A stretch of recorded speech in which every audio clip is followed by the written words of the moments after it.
हनुमान जी भगवान शिव के अवतार हैं, ये बात तो हम सभी जानते हैं। लेकिन हनुमान जी और भगवान शिव का युद्ध भी हुआ था, ये बात बहुत कम लोग जानते हैं। शिव जी और हनुमान जी के बीच हुए मल्ल युद्ध की कहानी बहुत ही रोचक और प्रेरणादायक है। यह कहानी त्रेता युग के समय की है।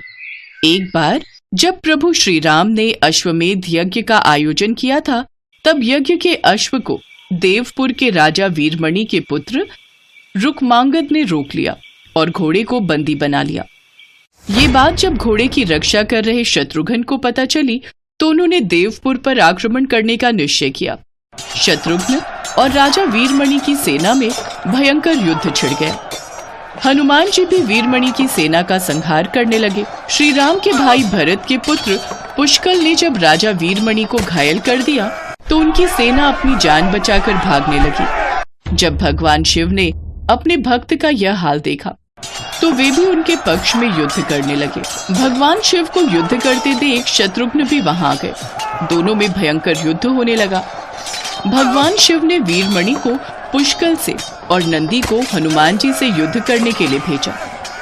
वीरमणि और पुष्कल का युद्ध 5 दिन तक चलता रहा। अंत में वीरमणि ने पुष्कल का वध कर दिया। ये देखकर शत्रुघ्न को बहुत दुख हुआ। शत्रुघ्न और क्रोधित होकर शिव से युद्ध करने लगे। उनका युद्ध 11वें दिन तक चलता रहा। अंत में भगवान शिव के प्रहार से शत्रुघ्न बेहोश हो गए। ये देख हनुमान जी स्वयं शिव जी से युद्ध करने लगे। मैं इतने दिनों से देख रहा हूँ आप हमसे युद्ध कर रहे हैं, परंतु आप तो राम भक्त हैं, तो फिर हमसे युद्ध क्यों कर रहे हैं? जानते हैं कि महाराज प्रभु श्री रामचंद्र जी के यज्ञ का घोड़ा वीरमणि के पुत्र के पास है, और जब तक यज्ञ का घोड़ा हमें प्राप्त नहीं हो जाता हम इस युद्ध को समाप्त नहीं करेंगे।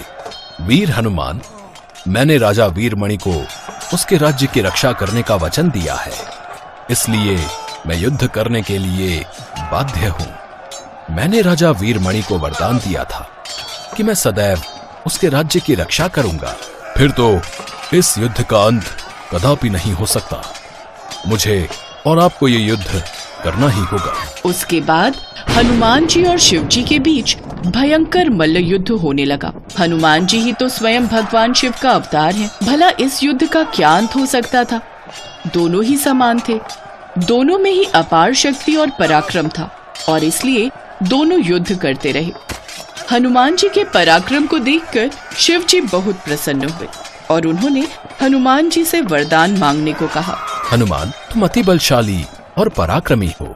मैं तुम्हारे पराक्रम को देखकर अति प्रसन्न हूँ।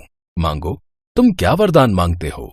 प्रभु, यदि आप मुझे वरदान देना ही चाहते हैं तो इस युद्ध में भरत के पुत्र पुष्कल मारे गए हैं और शत्रुघ्न भी बेहोश हैं। मैं द्रोणगिरि पर्वत पर संजीवनी औषधि लेने जा रहा हूं। तब तक आप इनके शरीर की रक्षा कीजिए। मैं शीघ्र ही बूटी लेकर आ जाऊंगा। चिंता मत करो हनुमान, तुमने जैसा कहा है वैसा ही होगा। जाओ और बूटी लेकर शीघ्र लौटो। शिव जी ने हनुमान जी को वरदान दे दिया। इधर हनुमान जी तुरंत द्रोणगिरि पर्वत आए और संजीवनी औषधि लेकर पुनः युद्ध भूमि में आ गए।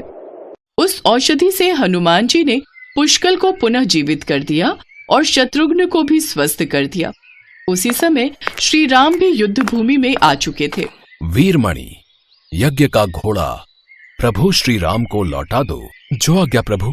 हे शिव शंकर, मैं जानता हूं आपने ये युद्ध क्यों किया।